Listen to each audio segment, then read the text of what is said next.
You're listening to the Membership Geeks podcast, bringing you proven practical tips and advice from the leading experts on growing a successful membership business. Well, hello there. Welcome to episode 375 of the Membership Geeks podcast. I'm your host, Mike Morrison, one half of those aforementioned Membership Geeks, and this is the number one place to be for your dose of membership expertise. Thank you so much for joining me for today's episode. If you're a first-time listener, make sure you hit the subscribe button in your podcast app to ensure that just as Steven Tyler intended, you do not miss a thing. And if you're a return listener and you've heard that Aerosmith joke more times than you care to mention, please don't hold it against me when I ask you to do a tiny little favor and just take a few minutes of your time to leave a nice shiny review in whatever podcast app or service you listen to the show in, just to let me know and let Callie know that we're doing a good job, that we're achieving what we set out to achieve by coming to your inboxes, your earbuds, your headphones every other week with our membership insight. It really, really does mean so much to us. We read each and every review and we're so grateful for all of your kind words.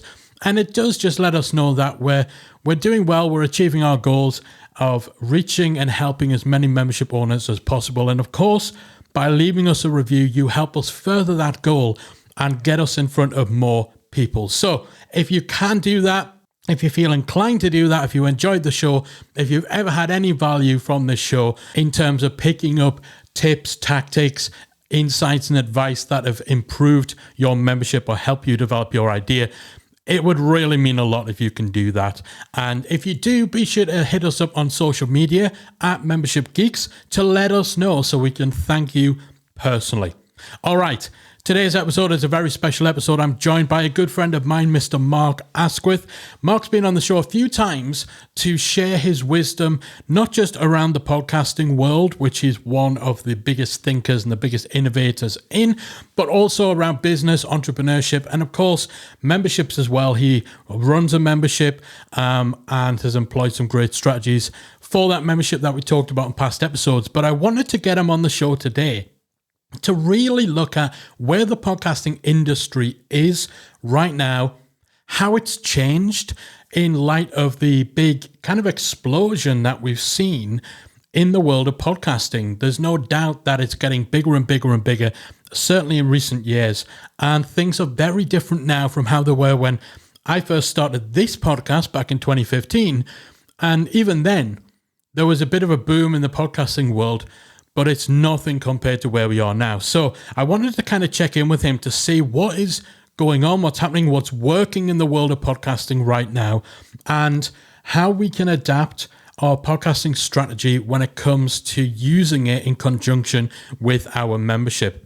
So we dived in to a lot of real interesting, insightful, and highly valuable areas, not just about the state of the podcasting industry, but also some of the cool things that membership owners can be doing to both adapt to how the industry has changed and also put themselves ahead of the curve. So without any further ado, I'm going to dive right in to my conversation with Mark Asquith.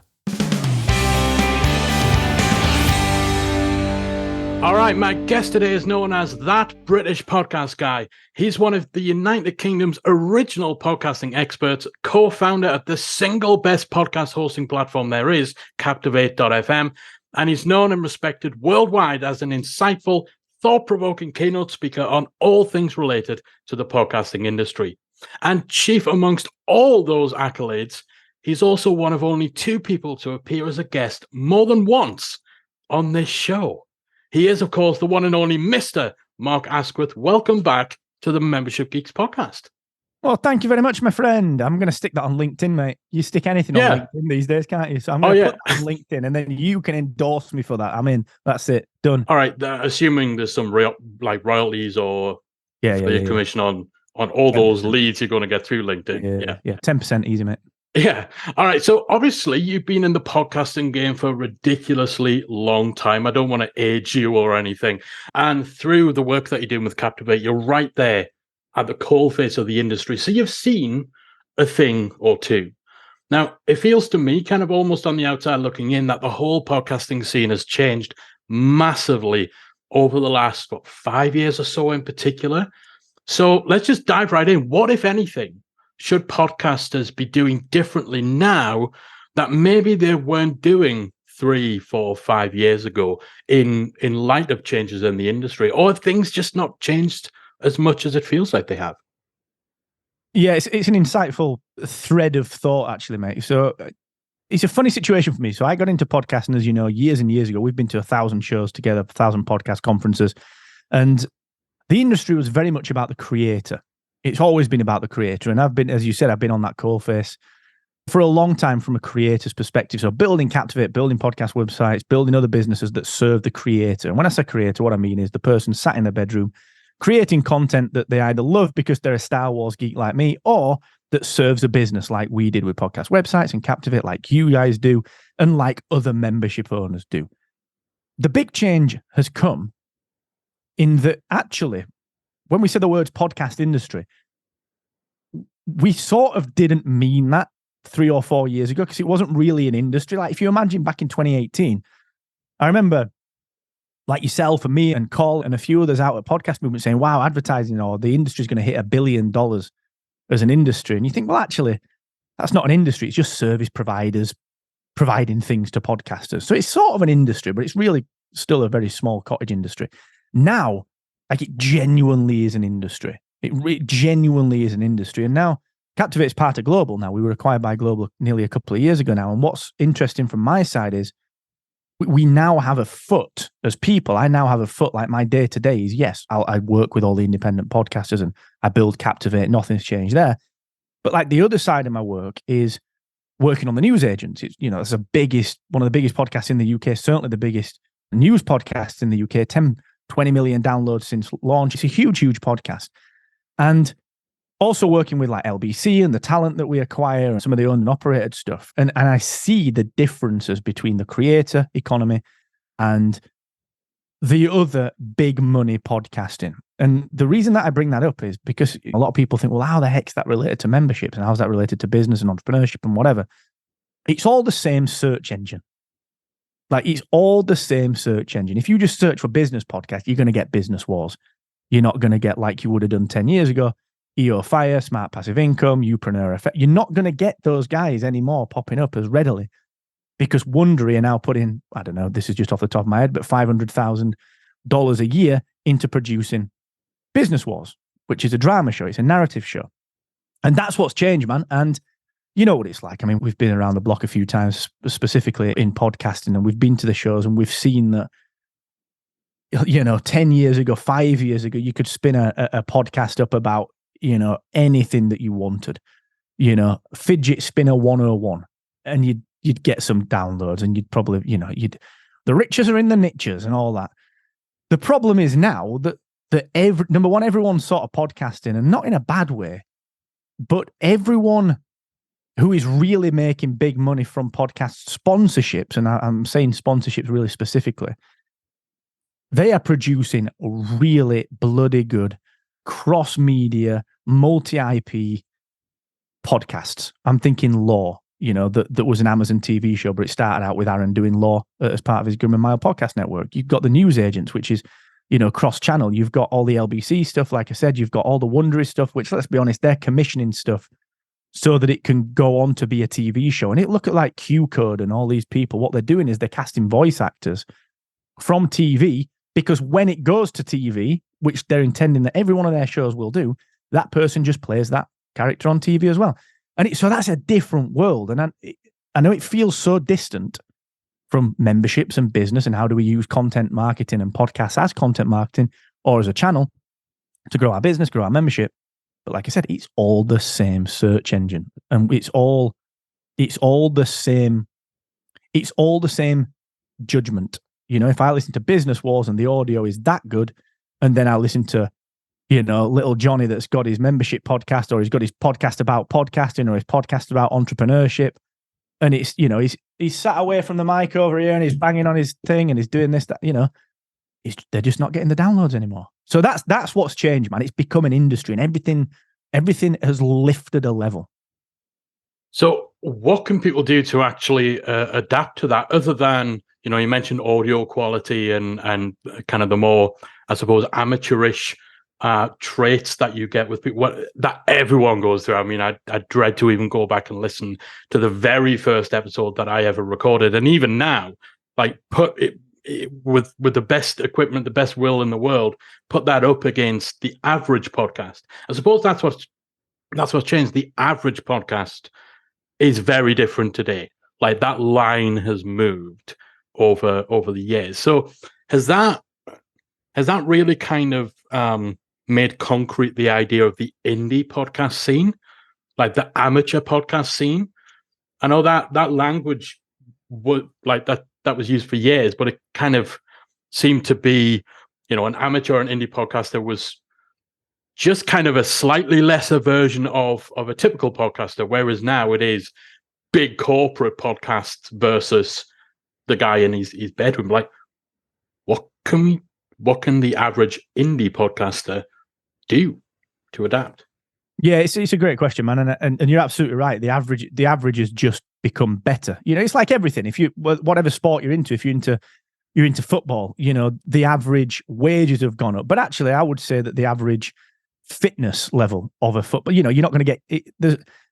Jan Molby's not having 2 pints of Guinness and then 2 John Smiths, 2 pies, and then going out and bashing him in for Barnsley or Liverpool, is he anymore? It's a completely different. Never thought I'd say Jan Molby on a podcast. Yeah, we're going very niche here. We are going tight niche, aren't we? I was going to go with like Paul Parker because you're a Man U guy, but I didn't want to slight Paul Parker by saying he drinks.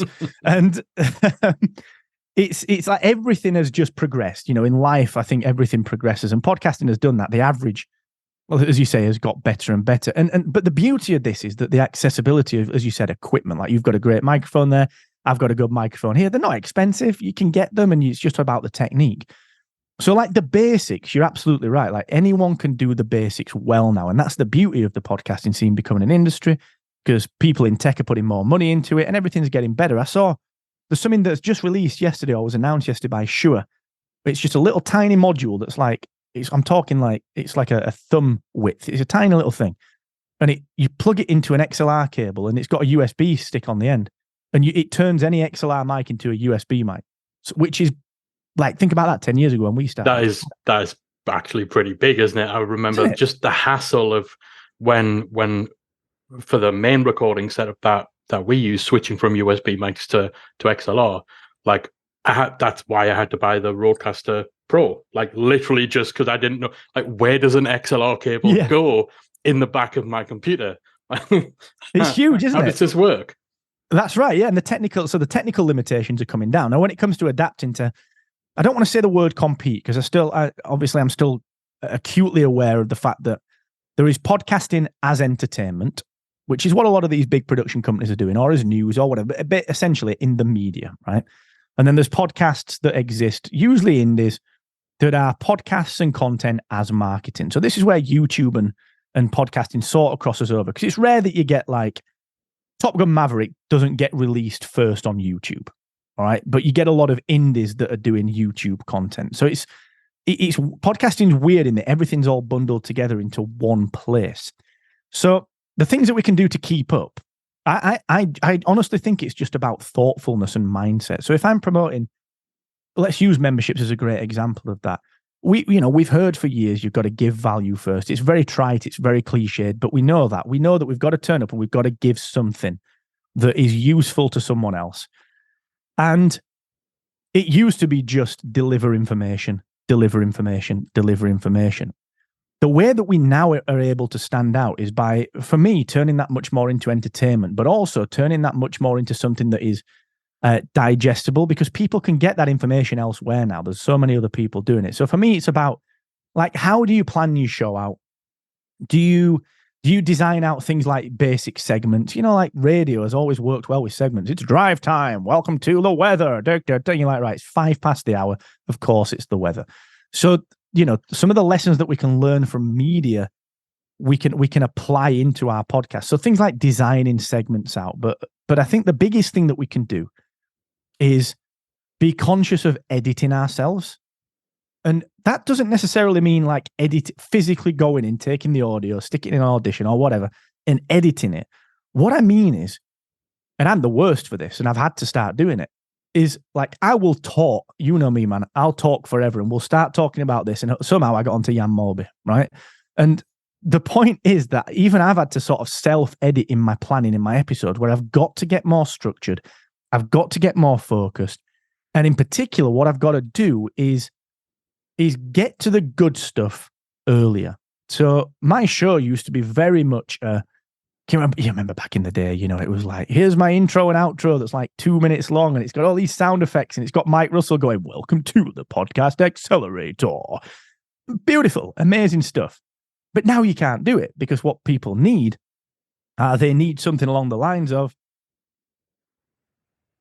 can you make money from your podcast? If so, what are the big 3 things that are going to stop you in your tracks? That's what I'm going to talk about today here on the Podcast Accelerator. Just real basic stuff. But so many podcasters don't do it because we love hearing our own voice and we like talking about our own business. And I'm working on a golf podcast. I'm a big golf nerd. I like golf, Star Wars, and DC. They're like my 3 vices. And 3 vices I can talk about. And the thing that happens on this golf podcast that I'm producing with 2 guys is that they love the thing they're talking about, right? They love golf. And my job is actually to be the presenter on this show and to be the person that keeps them on track and keeps them focused. And man, it is hard because they love what they talk about. So that, I might say something like, what do you think about Rory going on and talking about Phil Mickelson and putting him down about his gambling? And they'll answer that question, and then they'll get to Jan Molby like I do. And that no longer is good enough. We have to tighten up a little more, because otherwise some of the big players that have got the big production values and that have got people editing these conversations down will take a lot of our traffic, will take many of our downloads and much of our audience, just because I only have to spend 20 minutes listening to that one instead of 40 minutes. So there's a lot of that side of things. I also think as well, there's something to be said for this, where you produce less. You just come back off a hiatus with your podcast. I've done the same with mine. I came back after a year out, and people think a year out, like, holy crap, that's a long time. You've lost your audience. Now, I would never compare us to Marvel, mate, but we all went to see Endgame a year after Infinity War. Like, we don't forget, It's not like if I buy the Thrawn book, Thrawn Ascendancy, and then the next one comes out a year later, I'm not going to be like, get lost. It's been a year. I'm not reading that. No chance. No, thank you. So I think there's a lot to be said for higher quality production, more focused content, and more time spent not producing it, but telling people about it, marketing the content. So we're a big fan of seasons. We've talked about it before. If you do a 4-episode season, that's cool. Be focused, be tight, be good, and then spend like 11 months of the year marketing the heck out of it. And I guarantee you will get as much from that as you will from like a weekly podcast, because unless it's a news podcast or it's a timely podcast, something that's time sensitive, who looks at a podcast and goes, oh, I'm not listening to that because it was published 3 weeks ago? No one. They look at the title, they think, all right, I'll give it a whirl. And so I think we're also, we were like conditioned, weren't we, to produce interviews every single week when we bought all these courses like 6 years ago. And it's just, we don't need to do that anymore. So yeah, there's a lot to unpack there, mate. You know me, I'll go deep on this stuff, but there's a lot in there that we can do that is very much mindset focused. Yeah, and I think the point that you're making about getting to the good stuff quicker, keeping things sharper, like I noticed the more that our podcast went out, I mean, once we got over kind of the 200 episode mark, like my first episodes were literally just, I've got a topic, I've got a microphone, I'm just going to talk. And then I found I had to start giving myself bullet points.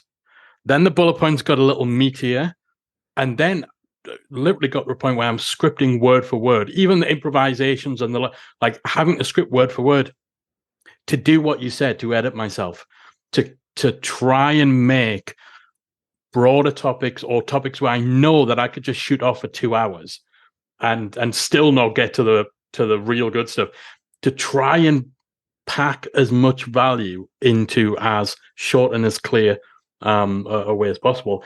And I think it resulted in better episodes, but it's a lot more work and it takes time and effort.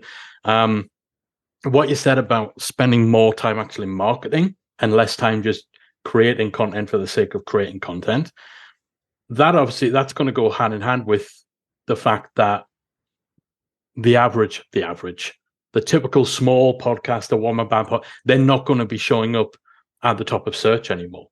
And I think, do you think it's a case of people maybe taking for granted how good a discoverability vehicle Apple Podcasts and I mean, it is just still Apple Podcasts, isn't it? Do you think it was people taking for granted how easy it was back in those days to get discovered without necessarily having to market? Because I certainly know that I've fallen victim to that. Like when we put the podcast out, we tapped into an audience who we would never have reached through any other marketing channel, purely through the power of Apple being a search engine. But if you're no longer appearing in that search engine, then what the hell are you going to do to get your show in front of people? Yeah, it's an interesting point, man. I think you're right insofar as like the charts are a great example. You know, I mean, I don't know. I've not looked for a while, but I'm willing to bet that you're not seeing Pat Flynn as number 5 anymore and John Lee Dumas. And there's nothing wrong with that. They're not doing anything wrong. They're still producing content. But it's not Business Wars. And it's not Diary of a CEO. And whether you like Bartlett or not, is Stephen Bartlett on telly. Yeah. You know? And I think that's one element of it. I think the other element of it as well is that, two things actually. I think the first thing is that back in the day, and it's ironic because it's still like 4 years ago, but like back in the day, like back in the golden age, we were all told it was a golden age. And it's like you put a podcast out, you gain a bit of an audience, but no one was ever selling courses on how to grow a podcast because they didn't have a clue. And if they did, like I remember seeing one in a Facebook group that someone had said, how do I double my downloads? And then the quote unquote entrepreneur had replied saying, easy, you put double the episodes out. And I was like, right, that's the state of things. So the point is that we'd been taught to launch, and we gain an audience of, say, let's just say 100 downloads an episode, right? Whatever. And even if that's 1,000 or if it's 50, it doesn't matter. But we get to a point where our initial inertia, our initial momentum gets us to a point that we can say, right, that's my audience. And then when you go from there and try and get to a bigger audience, that's the bit that no one really knew, or even now, you know, there's a lot of struggle with that. And we'd stay at that point. And there was nothing wrong with that, because what would happen is we'd then start guesting on podcasts and we'd do this, that, and the other. And there's nothing wrong with that. It works. But then people would go to Apple Podcasts and we'd gain a smaller rate of growth, but we would still grow. But then what happened is Spotify came along and they focus less on search and more on recommendations. And they focus on, what do they focus on? They want revenue, of course. And it's all ad revenue. What's going to give ad revenue? Well, it's bigger numbers. And what are going to get bigger numbers? Bigger, better shows. They're not interested in entrepreneur content as we think about it. They're interested in media. So that opened up a massive demographic. We get all the numbers saying that the podcast industry is growing, this, that, and the other, all the listenership's going up and whatever. But they're not necessarily the type of people that want marketing-esque marketing content. They're wanting entertainment media. So they're pushed towards narrative podcasts. They're pushed towards interviews with pop stars and rock stars and movie stars and, you know, all the shows that are fun. And so all those things came together to sort of, I wouldn't say the market is dwindling for us as content marketers using podcasts as a channel, but I would say that it is becoming now, unless we realize that we are entertainment. You know, we have to be entertainment. We have to be. And I think that's the bit that, I mean, you know, we're not known for our entertainment, apart from you and me, we're not known for our entertainment value as business people. So it's a huge jump for people. Yeah. So do you think it's enough still to just have a simple podcast then? You know, when you've got all these, you know, the celebrities, the pop stars, the big name interviewers, Joe Rogan getting signed to exclusivity deals.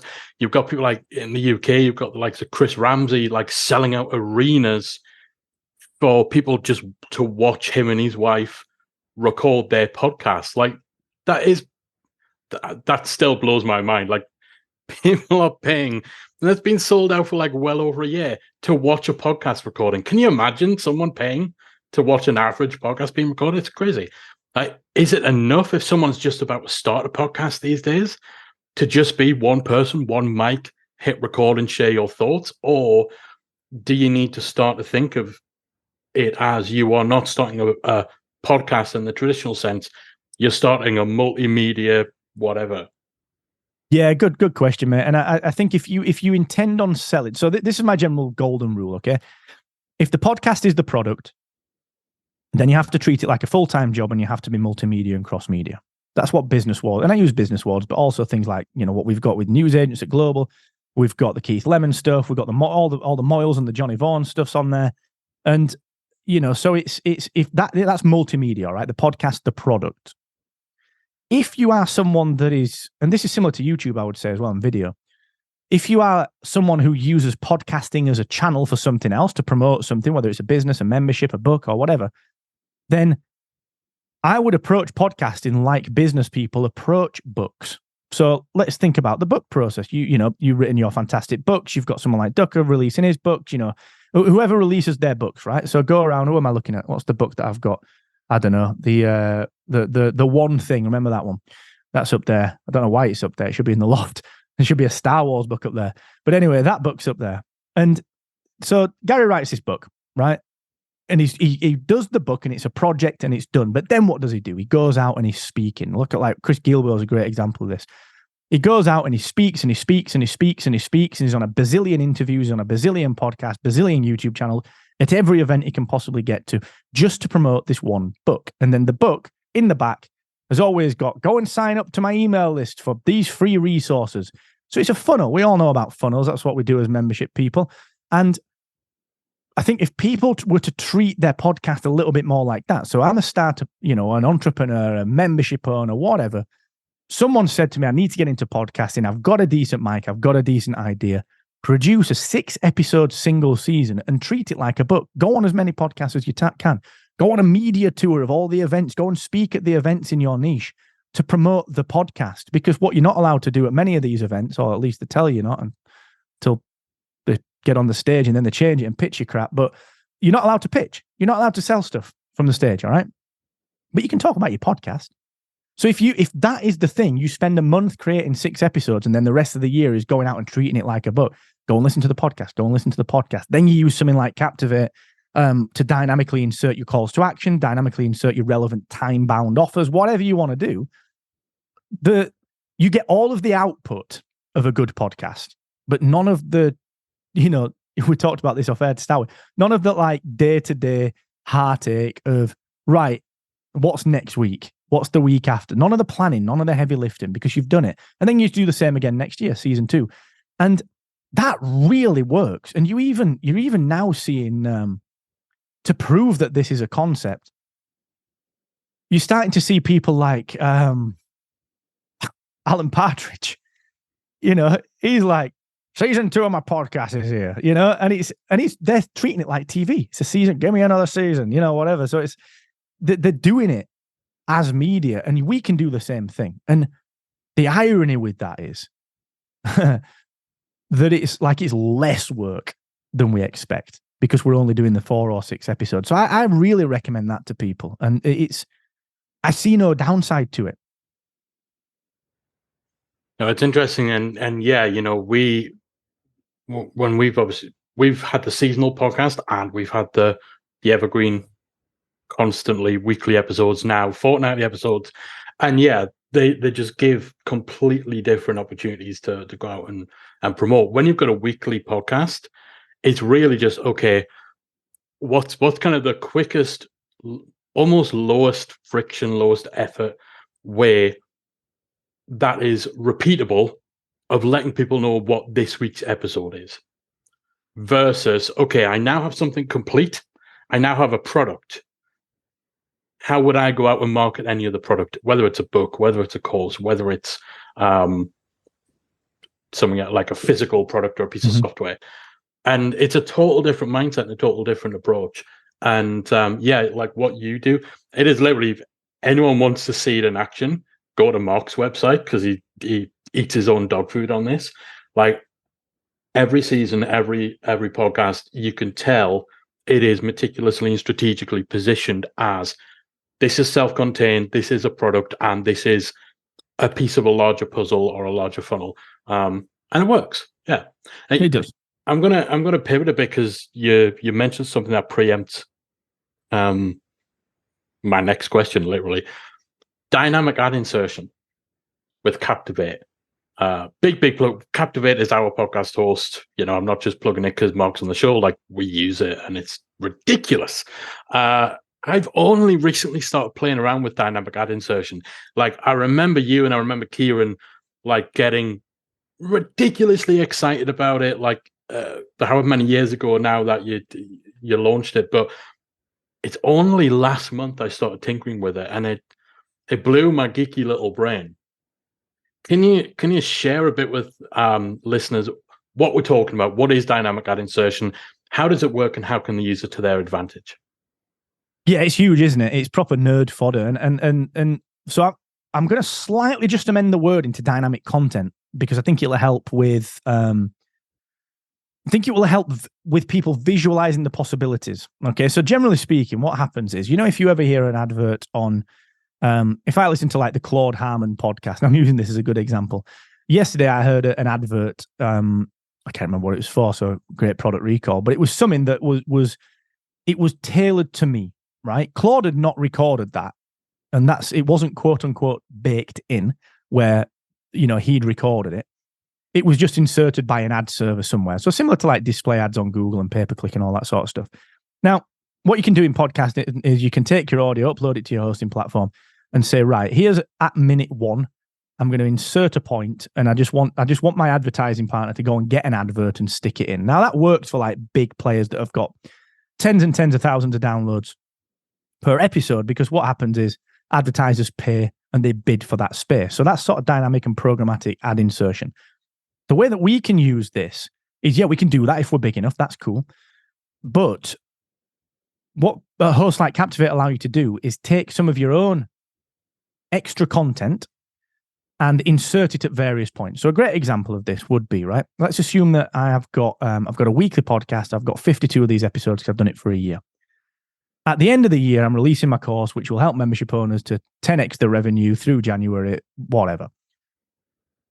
I know that my downloads peak in December because everyone starts thinking, well, why am I going to boost my membership? How am I going to start my membership? Whatever. If you only promote this course in the catalog moving forward, so from whatever, today until the end of the year, you miss out on all the previous episodes. So what dynamic content and what dynamic insertion allows you to do is record it can be an ad, it can be a teaser, whatever. And you can say, right, here's this thing that I am wanting you to do. I'm going to keep that as like a separate MP3 file, upload it to Captivate, and then throughout every episode, and you can do this en masse, you can do it in bulk, you can do it one by one episodes, you can even paint over with Captivate. I'll not get too deep into this, but you can paint over other audio. So if you've got a baked in advert, you can paint over your audio and insert this teaser or this call to action. And Captivate will insert it across all of your back catalog if you want it to. It'll insert it at the beginning, at the end, into any of the slots that you insert throughout your audio. So you and I now, on this interview, we could say, right, it's been great to chat. Let me just tell you about this. And then you and I stop talking for like 2 seconds. And then you say, welcome back. Hope you enjoyed that. On with the interview. In that 2 seconds is where you insert your call to action. And that call to action can be as long as you want. What Captivate also does, which is super powerful, which I think is very important, is we allow for text to be associated with this. So there's 3 bits of this.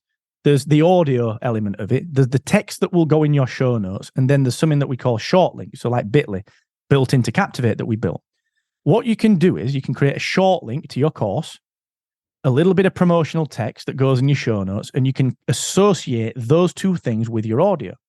So that when your audio is stitched together, if you insert that ad across all of your back catalog, not only does the audio go in, but all of your show notes are automatically updated with this new call to action text, and that link is inserted into your show notes. And we measure all the clicks on that link. So it's such a powerful thing. And a very important point to note as well is that there's no limit to this. You wouldn't do it, but if you wanted to put 10 ads in or 10 pieces of extra content, you can. And I'm pushing really hard. We will be doing this very, very soon. I'm pushing really hard for us to be able to take that, that baked in editor we've got where you hover over. I can hover over my audio in Captivate, and I can sort of select a section of it. one of the things that we're going to be putting out is where that section that can be treated as a teaser, which can then be inserted into other slots across your back catalogue. So you can say, coming up on this episode is, and then here's a dynamic teaser for Mark Asquith on your podcast. So there's so many powerful ways you can do it. Now, the big thing with this is, if you get really clever, and let's go back to producing seasonal podcasts for a second. I can produce all of my ads. I can produce all of my content. I can produce if I sit down and say, I'm going to release my episodes in January, here are the 3 products I'm going to be selling, or the 4 products. I've got 1 per quarter.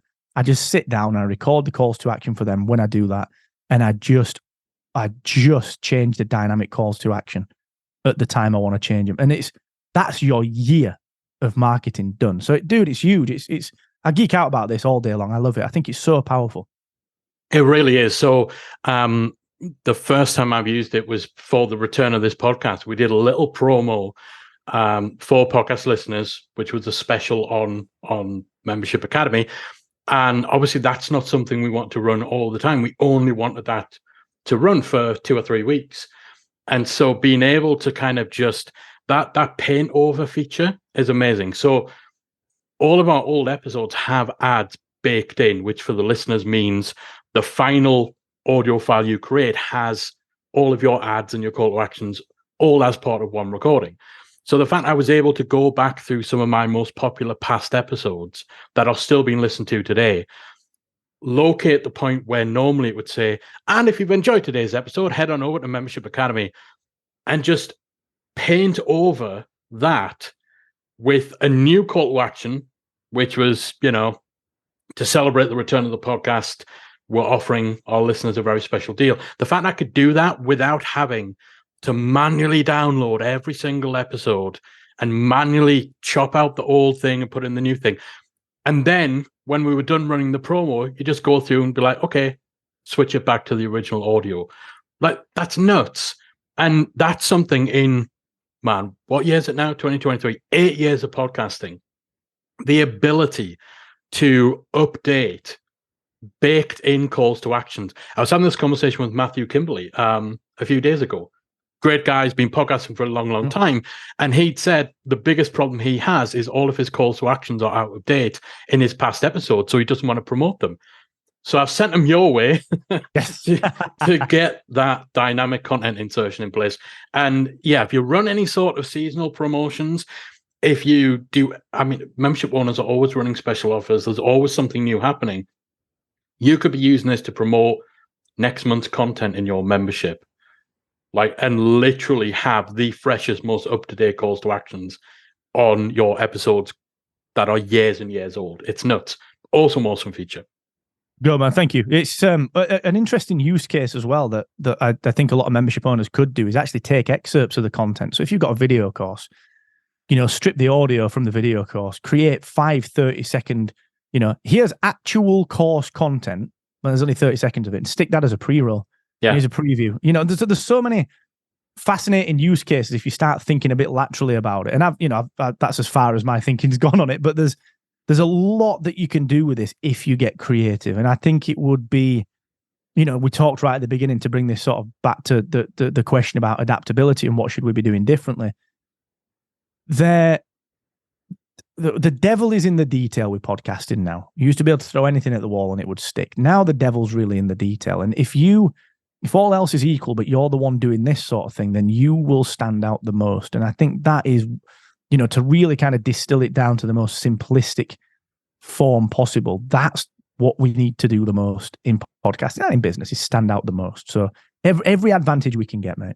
Yeah, absolutely. So let's talk a bit more specifically about membership. So typically, we talked about having a podcast that you would then use as a promotional tool, like content marketing tool for the membership. You put out your free podcast episode, give some great value, and then at the end of it, you're basically saying, listen, I've just proven to you that I know my stuff. Go join my membership. You might word it a little better than that, but basically that's what we're doing, right? And, in episode 163 of the Membership Geeks podcast, I shared some ways in which you can use your podcast to promote your membership. Head to membershipgeeks.com/163 for those. But as the podcast space has matured, and largely thanks to innovations from companies like Captivate, there is a lot more you can do now to pair podcasting with online memberships rather than it just being, here's somewhere we're going to put some ads, we're going to put some calls to actions. I know you've developed a great feature set for this with Captivate.fm. Can you talk a bit about that? And also what you're seeing podcasters doing these days to leverage their show with membership components? Yeah, I think it's important to understand where the willingness from listeners to get involved with podcasters has gone.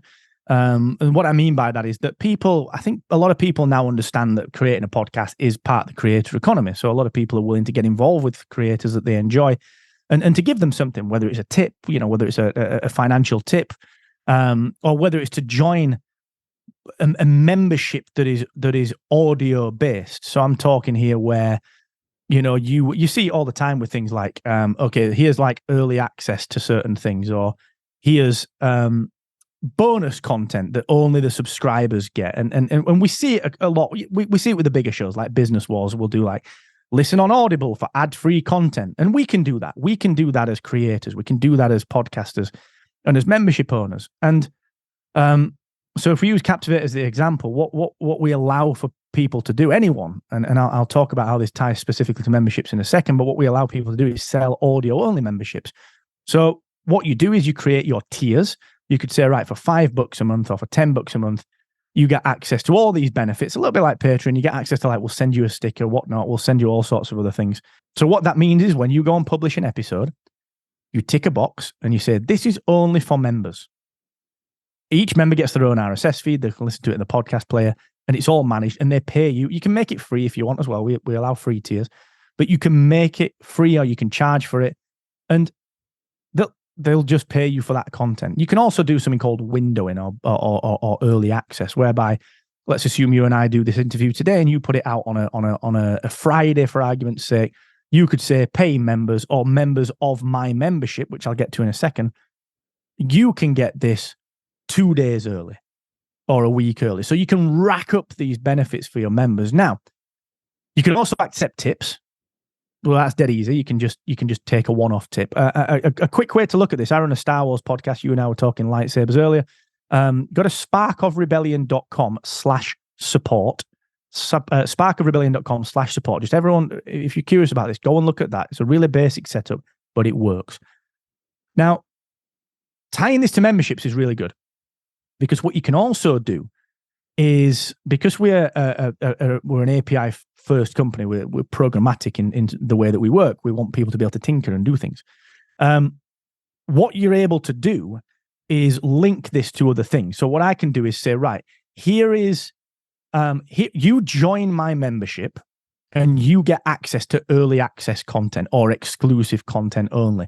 And we do this for some like big media companies where we'll work with and I'm talking people that have got paywalls, companies that we'd all recognize that have got paywalls for their content. And we work with them to say, look, once someone's paid you for the content on your website, actually, it talks to Captivate, it creates them an RSS feed, and they get that emailed, and they can access all your bonus content as well. So you can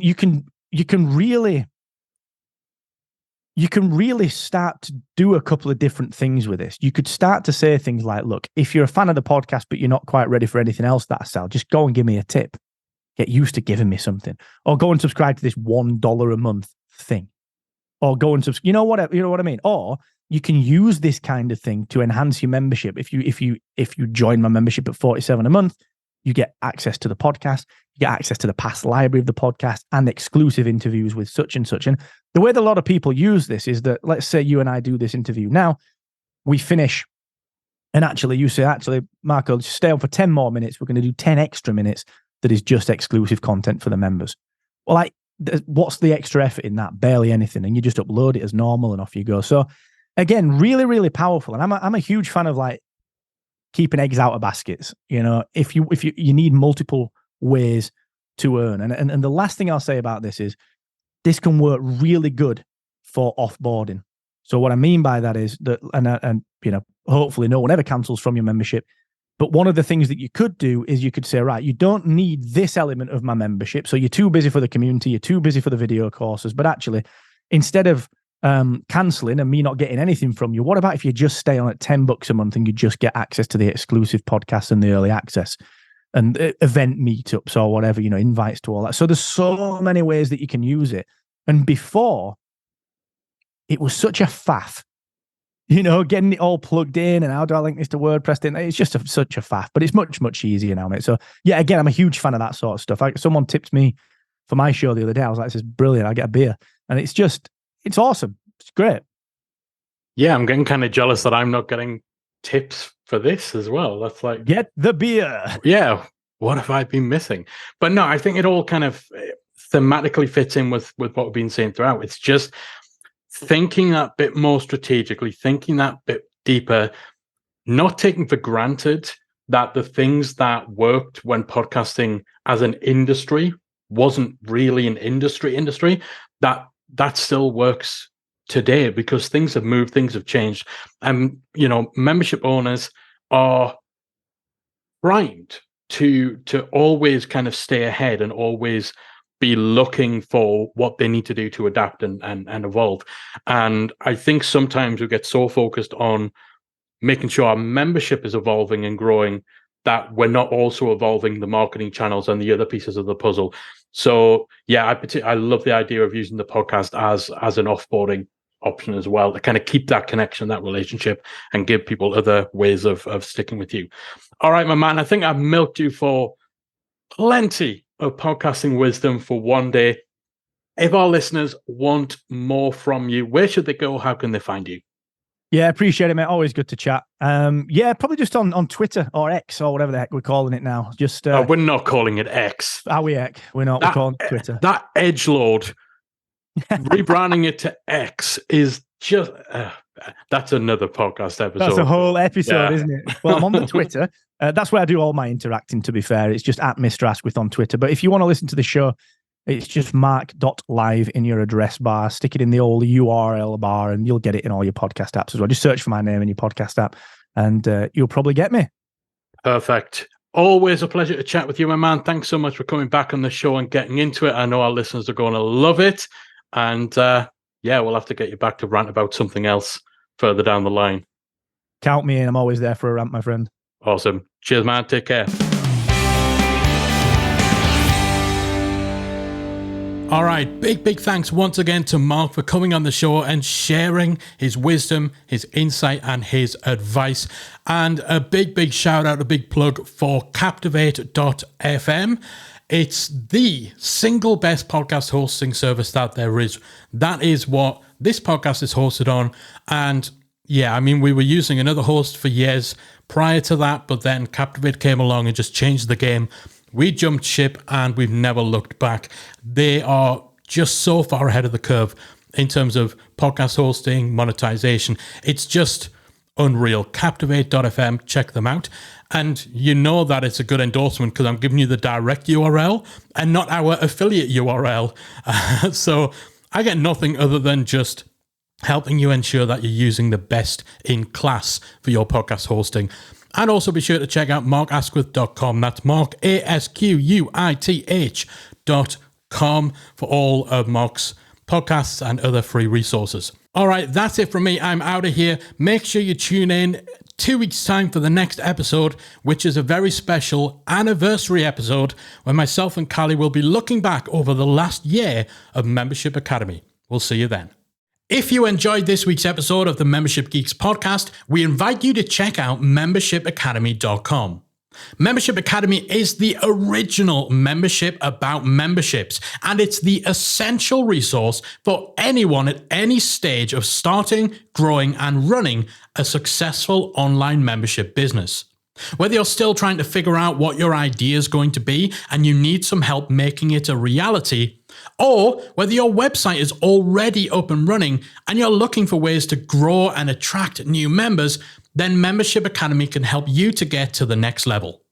Not only do you get access to our step-by-step membership roadmap, our extensive training library, and exclusive member-only discount and tools, you'll also become part of our supportive, active community of membership owners that will help you along the way in your journey with feedback, encouragement, and advice. All of this and more make Membership Academy the #1 place to be for anyone looking to start, manage, and grow a successful membership business. Check it out and join the community at membershipacademy.com.